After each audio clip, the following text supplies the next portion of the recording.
del equilibrio como tal, ¿ya? Pero en el embrión se va a dividir esta en tres partes. Vamos a tener acá lo que es el oído externo, el oído medio y el oído interno. Estos tres oídos que están observando. Ahora, el oído externo es un órgano que capta toda la parte sonora, todos los sonidos va a captar. ¿Qué sucede con el oído interno? Este oído interno capta todas las ondas sonoras de los impulsos nerviosos y registra todos los cambios del equilibrio, ¿ya? ¿Y qué sucede con el oído medio? El oído medio es un conductor ¿de qué? Del sonido, desde el oído externo hasta el oído interno, ¿ya? Entonces, este es un pequeño resumen de lo que es el oído como tal. En fetitos, los que han visto los fetos se deben acordar que habíamos visto que habían unas pequeñas evaginaciones, unos engrosamientos que se encontraban en el día 22, ¿ya? Aproximadamente en el día 22, y cuando veíamos los fetos se podía evidenciar de dónde estas se originaban, del ectodermo superficial. Les he hecho repetir, ¿no? Incluso siempre el reconocimiento les ponía la coda, ¿no ven? ¿Qué sucedía con estos? Pues simplemente estos eran unos pequeños engrosamientos que aparecían gracias al ectodermo superficial. Estos se encuentran, como lo pueden observar, a ambos lados del cerebro posterior, o como se denominaba también este cerebro, el romboencéfalo. ¿Qué sucedía? Estos tenían unos engrosamientos que se los denominaba las placodas ópticas, que más adelante estas placodas ópticas daban formación a las vesículas ópticas o auditivas, que acá podemos observar acá la imaginación. Y estas vesículas ópticas tienen una característica importante. Acá va a presentar unas pequeñas células llamadas los otocistos, como pueden observar acá. Estas células de los otocistos se van a diferenciar en las células ganglionares para un pequeño ganglio que han debido llevar en la anatomía, que es el ganglio estatoacústico, ¿ya? Ahora, de esta vesícula, esto es pregunta de examen y caso clínico. De esta vesícula óptica o auditiva se va a subdividir en dos, se divide en dos componentes. El primer componente se llama el componente ventral y el componente dorsal. Este componente ventral que ven acá, este que estoy señalando, es un componente también denominado porción sacular. Acá va a albergar a las siguientes estructuras. Va a albergar a lo que vemos acá, el sáculo, el conducto coclear y más adelante el órgano de corte. Pero también tenemos otra porción, que es la porción utricular, o también se denomina el componente dorsal. Tenemos dos. Entonces, si les pregunto en caso clínico, me tienen que mencionar los dos con las estructuras que posee. En el componente dorsal o utricular posee las estructuras utrículo, como tal, canales semicirculares y el canal endolinfático, ¿ya? Pueden anotarse si quieren, ¿ya?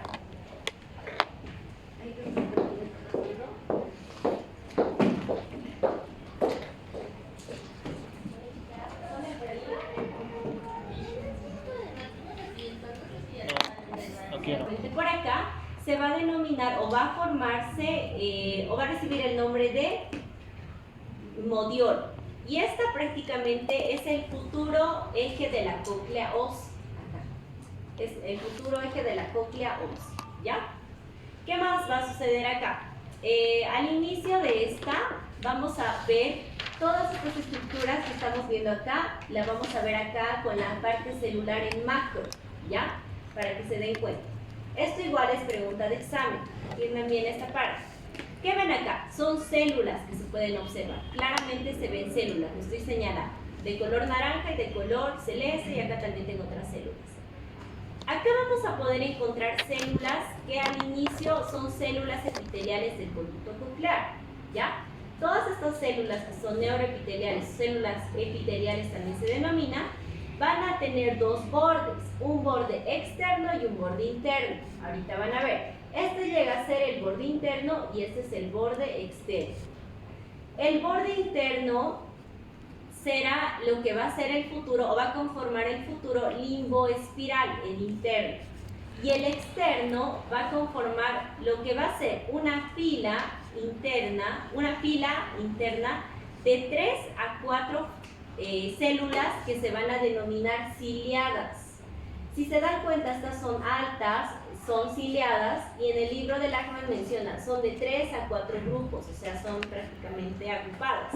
Son filas, ¿ya? Y estas filitas más adelante se denominan células ciliadas. Ahora, este conjunto de células que están en el borde externo se denominan o van a conformar el sistema, las células sensitivas del sistema auditivo, así se las denomina. Acá está, células sensitivas del sistema auditivo, ¿ya? Ahora, ya tengo mi parte externa, ya tengo mi interna, que les he dicho que formaba el limboespiral. Ahora, acá tienen que tomar en cuenta, sobre estas células que hemos hablado va a descansar una membrana que ven acá de color celeste.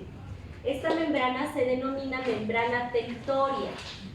Membrana tectoria. Esta es pregunta de examen. ¿Por qué les voy a decir? Porque esta membrana tectoria está cubriendo todas estas células que acabamos de ver y va a ser una superficie gelatinosa, va a encontrarse de manera fibrilar acá, como están observando, y estas van a tener una composición importante, porque la suma de las células ciliadas más la membrana tectoria me va a dar como origen al órgano espiral o de Corti. Ahorita ¿ya? Tanto la membrana tectoria, que está, más mis células ciliadas, que hace un momento hemos hablado, ese es el limbo espiral, ya nos está allá, me va a conformar el futuro o la futura órgano espiral o de Corti. Pregunta de examen y pregunta de caso clínico. Puedo decirles cómo se forma el órgano de Corti y ustedes me tienen que hablar. Por estas estructuras, por la membrana, va a dar origen y va a formar este órgano. ¿Ya? Así de simple. Continuamos. Toda esta parte que hemos visto, ya, y también aquí vamos a hablar un poco sobre que los impulsos que se reciben van a ir, o sea, todos los impulsos que se reciben van a ir a este pequeño ganglio, que es el ganglio espiral, ¿ya? Nada más.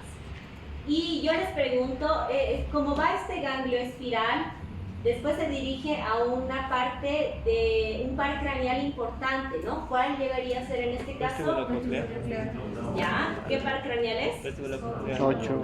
Octava. Toda la parte de las fibras auditivas se van a dirigir en esta parte, ¿ya? Ahora sí, esta porción que hemos hablado era la porción sacular. Ahora vámonos a la porción utricular. Vamos a hablar acá del utrículo y de los canales semicirculares, ¿ya? Ahora yo les pregunto acá, en el utrículo y los canales semicirculares, ustedes han debido llevar estos canales ya formados, ¿no ven? Ya estaban prácticamente formados. Acá vamos a ver que inicialmente en embriología no está formado como tal, como les han mostrado, ¿no ven? Se han dicho el conducto semicircular superior, ¿no ves? Todo lo que han llevado anterior, posterior, todo han debido llevar, ¿no ven? Pero ya estaban formados, o sea, pues parecían prácticamente como tenían regiones ampulares, no ampulares, han debido llevar todo eso, ¿ya? Ahora, ¿qué sucede acá? En la parte de la componente dorsal o utricular, estas en la sexta semana aparecen, pero ¿cómo? Como evaginaciones, vean, es aplanada inicialmente. Esta evaginación aplanada va a formarse más adelante en la porción utricular de la vesícula óptica. Y acá vamos a poder ver cómo estas recién se van formando para dar forma a los conductos semicirculares, ¿ya? Con el tiempo va a pasar de ser aplanada y va a dar origen a 3 conductos semicirculares. Cada conducto va a tener su extremo. Y estos extremos van a formar lo que va a ser las ramas ampulares y las ramas no ampulares. Eso también han debido llevar. ¿Ven los extremos que van? Y van a tener ramas ampulares y las no ampulares. En la anatomía han debido llevar.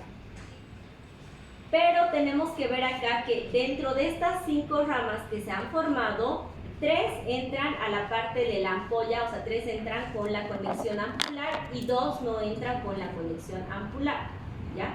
Eso es importante.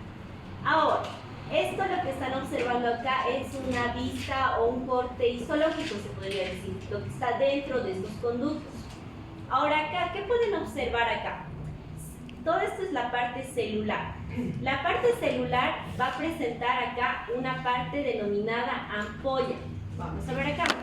Y va a formar una pequeña cresta ampular. Esta crestita de color amarillo que están observando acá, este es el conducto por si acaso. Solo que está en un corte para ver sus células, ¿ya?